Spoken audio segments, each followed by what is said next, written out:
ए विठ्ठला, दमला असशील ना?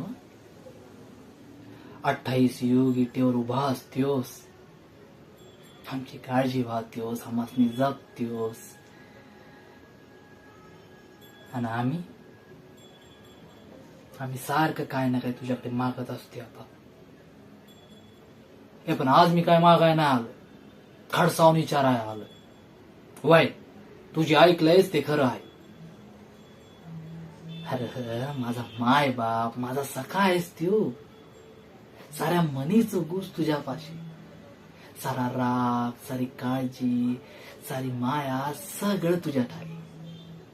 पण तसं बी एक ना एक देव तुझ्या पाशीच तर यायचं आहे. काय म्हणलं? इतकी घाई कशासाठी ना? विठ्ठला, तुला नाही कळायचं र. भेटीची आज काय असते हे अनुभवायचं असेल ना, तर भक्ताचा जन्म घ्यावा लागल तुला. पण काय र, नैवेद्याचं ताट रे झालं का? अरे येड्यासारखं दिसत ना 10 वेळा येतो आम्ही, तरी ताट भरलेलंच.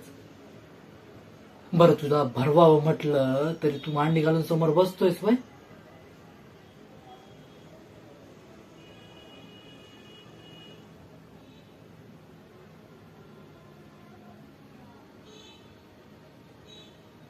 कमरेवर हात ठेवून उभा असतोस,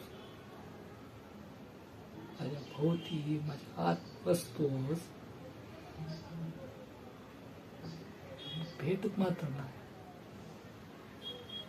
मग तुझ्या भेटीसाठी जीव कासावीस होतोय र.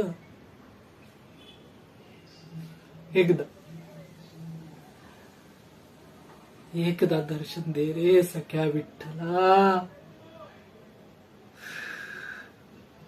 किती अंत पाहशील, किती अंत पाहशील.